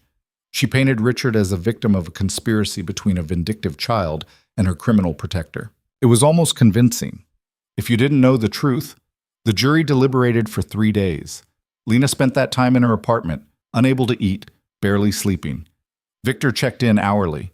Dr. Winters called with encouragement. The women from Safe Harbor sent messages of support, but nothing could settle the anxiety coiling in Lena's gut. On the 3rd day, her phone rang. Agent Chen. They have a verdict. The courtroom felt different with a verdict pending. Heavier. More real. Lena sat in the gallery between Victor and Dr. Winters, her hands clasped so tight her knuckles were white. The jury filed in. 12 ordinary people who'd spent weeks hearing about her life, her pain, her father's crimes. They didn't look at Richard. That was supposed to be a good sign. The foreman stood, a middle-aged woman with glasses and kind eyes. On the charge of money laundering, how do you find the defendant? Guilty. Lena's breath caught. On the charge of racketeering? Guilty. On the charge of conspiracy to commit fraud? Guilty. The foreman continued through all 8 counts. Guilty. Guilty. Guilty. The courtroom erupted. Journalists scrambling for their phones, Richard's lawyers immediately calling for appeals, the judge banging his gavel, demanding order. But Lena barely heard any of it. She was watching her father. Richard Hart sat perfectly still, his face drained of color, staring at the table in front of him like it might offer some escape. For the first time in her life, he looked small, defeated, powerless. The judge set sentencing for 6 weeks out and dismissed the court. Security led Richard away in handcuffs. He glanced back once, his eyes finding Lena in the crowd. She didn't look away, didn't flinch, just watched as the man who'd controlled her entire life was led through a door he couldn't open himself. Outside the courthouse, reporters swarmed. Lena let Davidson handle them, gave a brief statement about justice and healing, then let Victor guide her to the car. They drove in silence. Lena watched the city pass, feeling disconnected from her own body. You okay? Victor asked eventually. I don't know, Lena said honestly. I thought I'd feel, I don't know, triumphant, relieved. And I just feel tired. Victor nodded. That's fair. Back at the apartment, Lena collapsed on the couch. Victor made tea she didn't drink. The sun set, painting the city in orange and purple. He's going to appeal, Lena said. Probably. And even if the conviction stands, he might get out eventually. Reduced sentence, parole, whatever. Maybe. So it's not really over. Victor sat across from her. It's over enough. He's convicted. His reputation's destroyed. His empire's dismantled. That's more than most victims ever get. Lena knew he was right, but she'd spent so long focused on this moment, on getting her father convicted, that she hadn't thought about what came after. Now the after was here, and she had no idea what to do with it. "I need to do something," she said suddenly. "Like what?" "I don't know, something forward, something that isn't about him." Victor pulled out his phone, scrolled for a moment, then turned the screen toward her. "The architect sent over final plans for the facility. We have commitments for $2.8 million in funding. We're just waiting on you to approve everything." Lena looked at the designs. The factory transformed into a place of healing, residential units, community spaces, gardens. Everything she'd sketched in her notebook made real and professional. "This is actually happening," she said, "if you want it to." Did she want it? A week ago, she would have said yes without hesitation. But now, sitting in the wreckage of the trial, exhausted and raw, she wasn't sure she had anything left to give. "What if I can't do it?" she asked quietly. "What if I'm too broken to help anyone?" Victor leaned forward. "You're not broken. You're healing. There's a difference." "I don't feel like I'm healing." "Healing doesn't feel like anything. It's just what happens while you're doing other things." He gestured at the screen. "Build this. Help other people. That's healing too." Lena looked at the plans again, at the future she'd sketched in moments of hope, at the possibility of creating something good from all the pain. Maybe Victor was right. Maybe healing wasn't some destination you arrived at. Maybe it was just what happened when you stopped letting the past control you. "Okay," she said. "Let's approve it. Let's build it." Victor smiled. "All right then." He called the architect right there, confirming the plans, authorizing the next phase. Lena listened to him talk logistics and timelines, feeling something shift inside her. For the first time in months, maybe years, she felt like she was moving toward something instead of running from something. It wasn't peace, not yet, but it was close enough. The sentencing hearing happened on a Thursday in late February. 6 weeks had passed since the verdict, and in that time, Lena had watched winter turn the city into something almost beautiful. Snow covered the ugly parts, made everything look clean. She knew better than to trust appearances anymore. Richard Hart stood before the judge in the same courtroom where he'd been convicted. He looked thinner, grayer. The expensive suit hung differently now, like it belonged to someone else. His lawyers flanked him, their expressions professionally neutral. Lena sat in the same spot she'd occupied throughout the trial. Victor beside her, steady as always. Dr. Winters had come too, along with a few women from Safe Harbor. Moral support, they'd called it. Lena was grateful for it. The judge, a stern woman in her 60s named Valeria Morrison, reviewed the case file in silence. The courtroom held its breath. "Mr. Hart," Judge Morrison said finally, "do you have anything to say before I impose sentence?" Richard's lead attorney whispered something to him. Richard nodded, then stood. "Your Honor," he began, and his voice was different, smaller. "I acknowledge the court's findings. I made mistakes, errors in judgment, but I want to state for the record that I never intended to harm my daughter. Everything I did to provide for her, to give her opportunities. If she misunderstood my intentions—" "Sit down, Mr. Hart."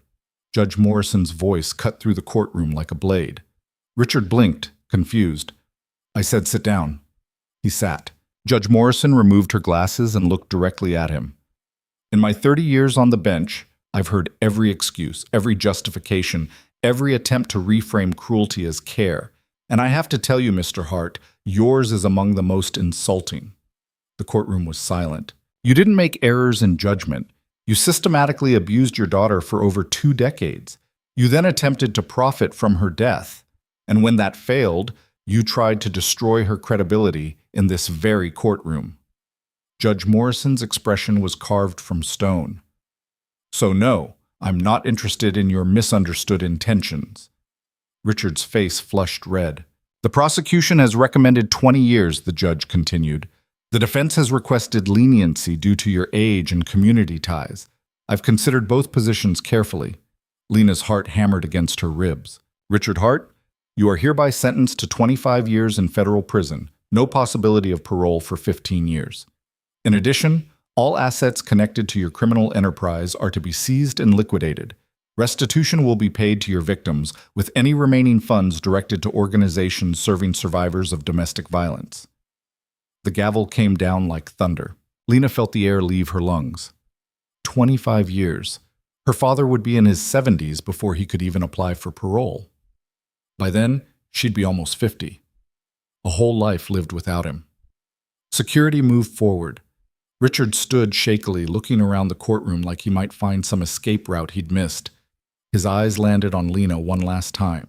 She didn't look away, didn't give him the satisfaction. He was led out through a side door, the same door he'd disappeared through after the verdict.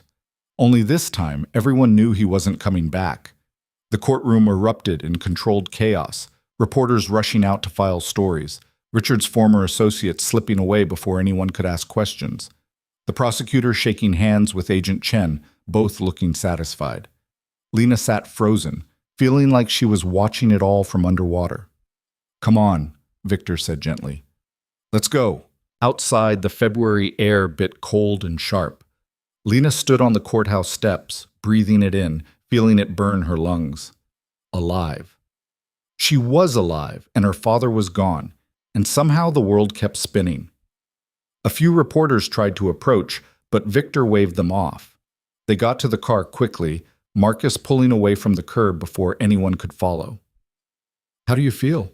Victor asked after a few blocks. Lena considered the question. How did she feel? "Empty," she said finally. "Like I should feel something big, relief, or triumph, or closure. But I just feel empty. Give it time." Everyone keeps saying that. Give it time. Time heals all wounds. Time will make it better. She turned to look at him. What if it doesn't? Then it doesn't. And you figure out how to live with it anyway. It wasn't the comforting answer she wanted, but it was honest. And she'd learned to value honesty over comfort. They drove to the old factory. Construction had started 2 weeks earlier, and the place was transformed from the empty shells she'd first toured. Scaffolding lined the walls. Workers in hard hats moved purposefully through the space. The sound of power tools echoed off the high ceilings. The foreman, a broad-shouldered man named Ray, met them at the entrance. "Ms. Hart," he said, shaking her hand.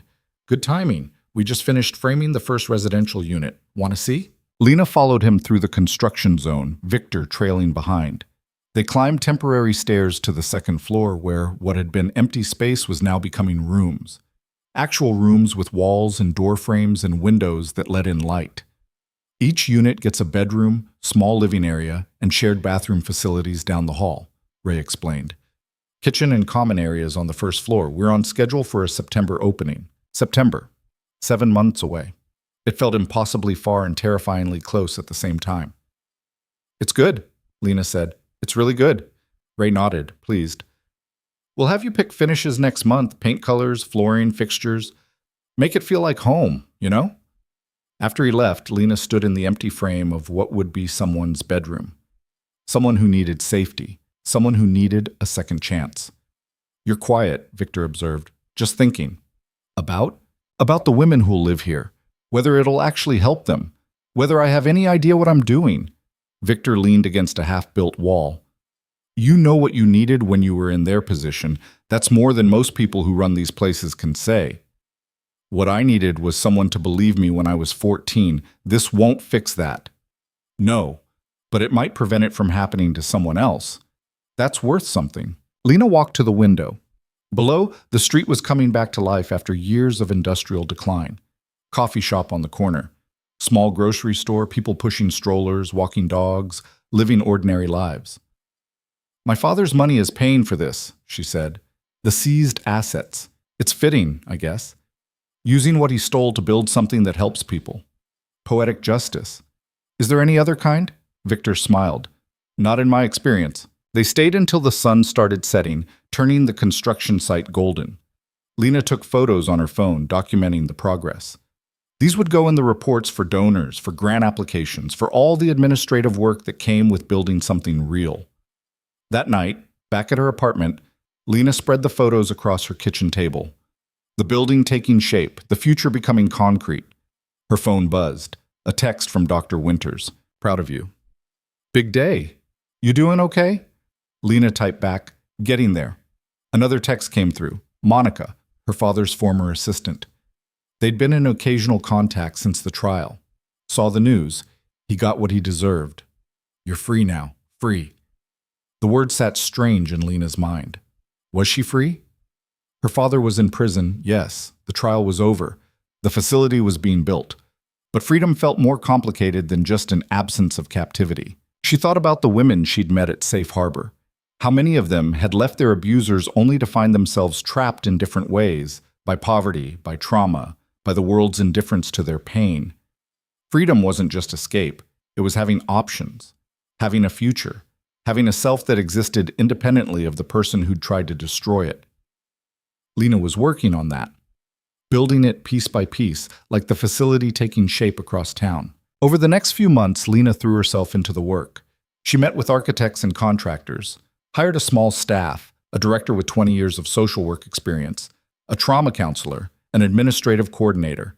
She sat in on interviews, learning how to ask the right questions, how to build a team that actually cared. She also kept volunteering at Safe Harbor, talking to women who were where she'd been. Some left their situations. Some went back. Some disappeared entirely. Lena learned not to take it personally, though it still hurt every time. You can't save everyone, Dr. Winters told her after a particularly difficult case, a woman who'd returned to her abusive husband for the third time. You can only offer the door. They have to walk through it. What if they can't? Then you keep the door open, and you hope they find it when they're ready. In May, Lena got a call from Agent Chen. Richard had filed an appeal, as expected, but the motion had been denied. His conviction would stand.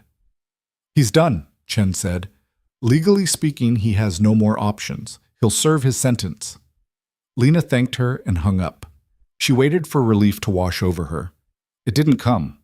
Just a dull sense of finality, like closing a book she'd never wanted to read in the first place. That weekend, Victor took her to dinner at a nice restaurant downtown. Not a celebration exactly, just a marker, a recognition that something had ended and something else was beginning. To new chapters, Victor said, raising his glass. Lena clinked hers against his. To new chapters. They ate in comfortable silence for a while. The restaurant was half empty, soft jazz playing in the background. Outside, the city hummed with late spring energy. Can I ask you something? Lena said eventually. Always. What are you going to do after the facility opens? After all this settles? Victor considered. Same thing I've always done, probably. Facilitate, connect, exist in the gray areas. That doesn't bother you? What, the moral ambiguity? Yeah, not particularly. He cut into his steak. I'm not a good person, Lena. I've done things I'm not proud of. Helped people who didn't deserve help. But I've also helped people who did. You balance it out as best you can. You helped me. That counts for something. It counts for everything, actually. He met her eyes. You asked me once why I cared so much. The truth is I was tired. Tired of the calculations, the distance, the constant negotiation of who deserves what. And then you were there, and helping you was the first thing in years that felt simple, clear, right. Lena felt her throat tighten. I don't know what I would have done without you. You would have figured it out. You're stronger than you think. I don't feel strong. Nobody does. That's the secret. Strength isn't about how you feel. It's about what you do anyway. They finished dinner and walked along the river. The water reflected city lights, turning the surface into liquid gold. Couples strolled past. Tourists took photos. Street musicians played for spare change. Normal life. The kind Lena had watched from a distance for so long. I think I'm starting to like this, she said. Like what? Existing. Not surviving. Actually existing. Victor smiled. Good. You should. June brought the first major fundraiser for the facility. A gala, ironically. The same kind of event where Lena had destroyed her father's reputation. But this time, she was in control. The venue was smaller, more intimate. A hotel ballroom decorated in soft blues and whites. Donors mingled over wine and appetizers while a jazz trio played in the corner. Lena wore a simple green dress, her hair down, minimal jewelry. She felt exposed but determined. Dr. Winters gave a speech about the need for comprehensive support for survivors. Maria Santos, the director from Boston, talked about successful models and best practices. Then it was Lena's turn. She stood at the podium, looking out at a room full of strangers who'd paid money to hear her story. Her hands shook slightly. She gripped the podium edge. "I'm not good at speeches," she started. A few people chuckled. "But I'm good at surviving, and I'm learning to be good at building." She talked about the facility, about the women it would serve, about the vision of creating not just shelter, but actual pathways to independence. She didn't mention her father by name. Didn't need to. Everyone in the room knew why she was standing there. "People ask me if I've forgiven him," Lena said, deviating from her prepared remarks. "My father." And the answer is no. I haven't. Maybe I never will. But I've learned that healing isn't about forgiveness. It's about choosing what you do with the pain. She paused, gathering her thoughts. I could have let it destroy me. Could have stayed bitter and broken. And honestly, some days I still feel that way. But I decided to build something instead. Something that means the next woman in my position has options I didn't have. That's not forgiveness. That's transformation. The room was silent. So that's what I'm asking you to support. Not my personal vendetta, not my healing journey, but the concrete, practical work of helping people rebuild their lives.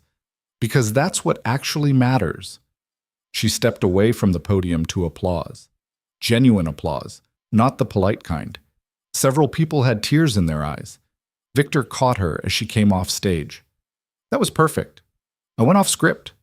"I know, that's why it was perfect." The fundraiser exceeded its goal by $40,000, enough to hire an additional staff member and fund the first year of programming. Lena spent the rest of the evening talking to donors, answering questions, accepting congratulations she didn't quite know how to receive. By the time she got home, she was exhausted. But it was a good kind of exhausted, the kind that came from doing something meaningful. July brought a heat wave that turned the city into an oven. Construction on the facility continued despite the temperature, workers starting at dawn to avoid the worst of it. Lena visited the site weekly, watching walls go up, systems get installed, the building becoming what she'd imagined. She also started therapy. Real therapy, not the mandated kind from childhood. A woman named Dr. Patricia Chen, who specialized in complex trauma. They met once a week in a small office that smelled like lavender. "Tell me about your goals," Dr. Chen said during their first session. "I don't know. Feel better, I guess." What does better look like? Lena thought about it. Not waking up afraid. Not flinching when someone raises their voice. Being able to trust people without constantly waiting for them to hurt me. Those are good goals. Difficult, but good. The sessions were hard. Dr. Chen didn't let Lena hide behind sarcasm or deflection. She asked direct questions and waited for real answers. She made Lena examine the places she'd rather avoid. But slowly, something started shifting. Lena began sleeping better. The nightmares came less frequently. She found herself laughing at things, real laughing, not the brittle kind she'd perfected over the years.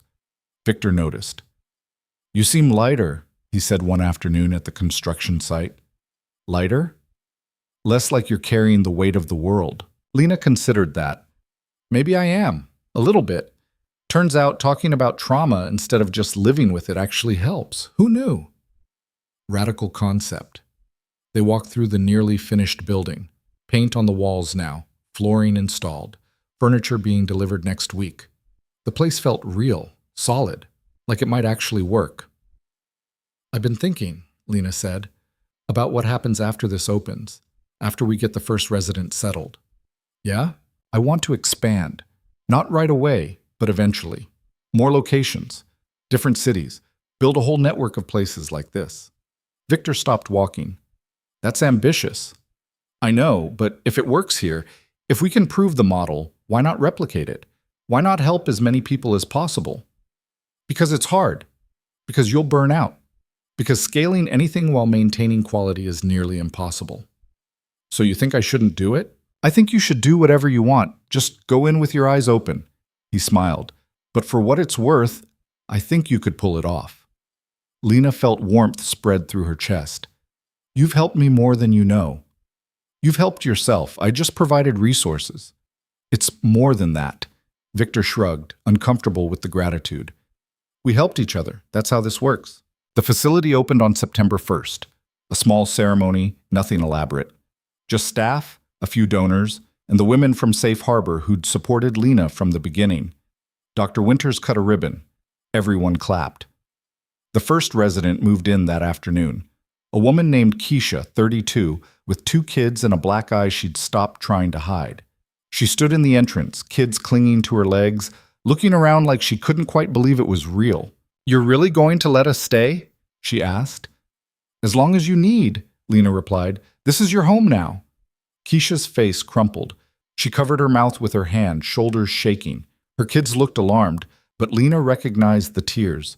Relief, hope, the terrifying possibility that maybe things could actually get better.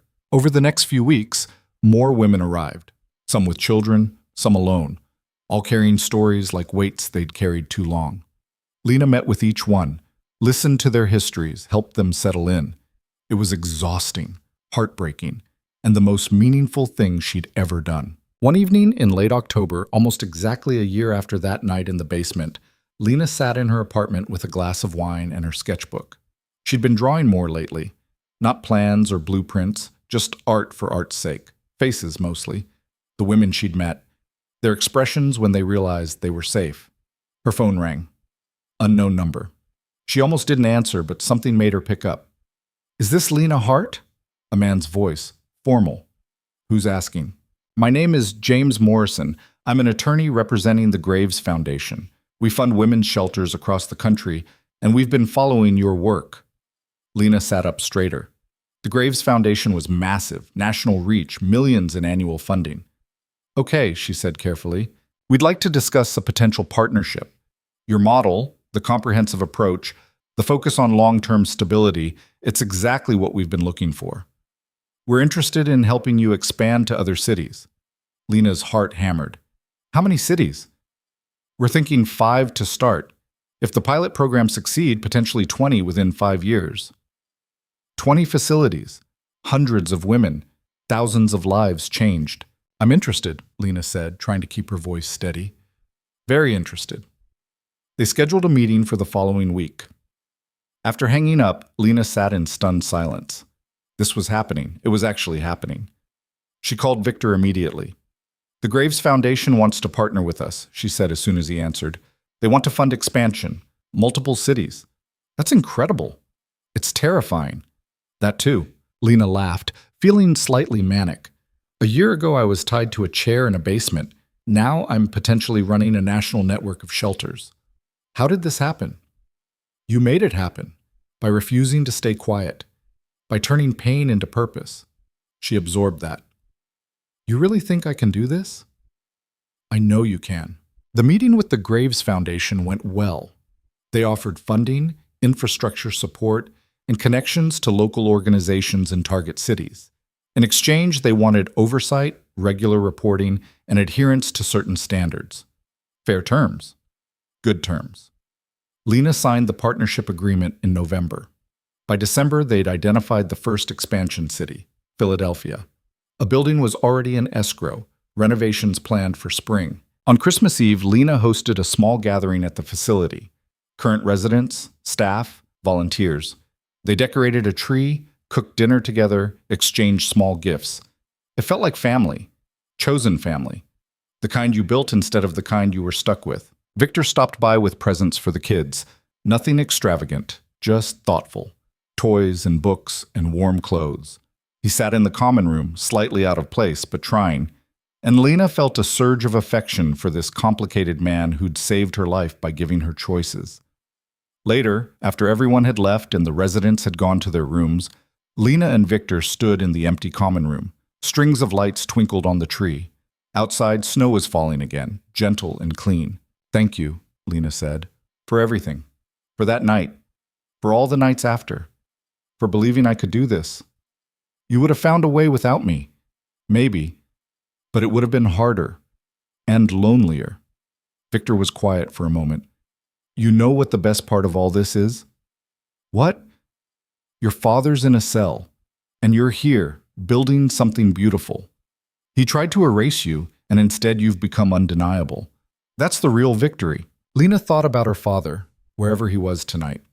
probably in some common room in federal prison, surrounded by strangers, stripped of his power and his reputation. Part of her wanted to feel triumphant about that. But mostly she just felt sad. Sad for the father he could have been, sad for the childhood she should have had. But she'd stopped letting that sadness define her. "He doesn't get space in my head anymore," she said. "I'm done giving him that." Good. They stood in comfortable silence, watching snow fall past the windows. After a while, Victor left. Lena walked through the facility one more time, checking locks, turning off lights, making sure everyone was safe. In the office, she paused at the wall where they'd hung photos.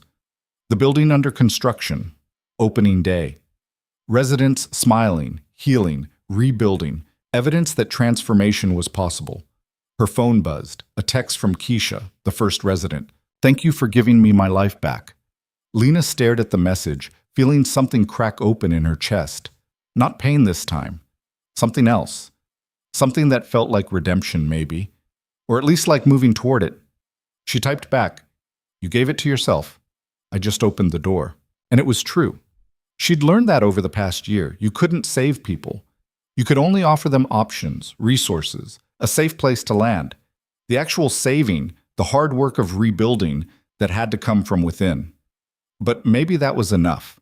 Maybe creating space for people to save themselves was its own kind of heroism. Lena locked up the facility and walked to her car. The city was quiet, blanketed in snow, most people inside with their families. She drove through empty streets, thinking about the year behind her and the years ahead. A year ago, she'd been someone's possession. Now she was someone who helped others reclaim their own lives. That shift from object to agent, that was everything. Back at her apartment, Lena made tea and settled on the couch with her sketchbook. She flipped to a blank page and started drawing. Not the facility this time, not someone else's face, just herself, Lena Hart, at 24. Scarred but standing, broken but building. Someone who'd survived by learning to do more than just survive. She drew until her hand cramped and her eyes grew heavy. Then she closed the sketchbook, turned off the lights, and went to bed. Tomorrow there would be more work, more women who needed help, more challenges to overcome. But tonight, she let herself rest. And somewhere, hundreds of miles away in a federal prison, Richard Hart sat in a cell and faced what Lena had learned to stop carrying. The weight of his own choices, the consequences of his own cruelty, the knowledge that the daughter he'd tried to destroy had become someone stronger than he'd ever been. That was the real ending, not forgiveness, not reconciliation, just Lena, living a life he couldn't touch anymore. Building something he could never tear down, moving forward, one day at a time, into a future that belonged entirely to her.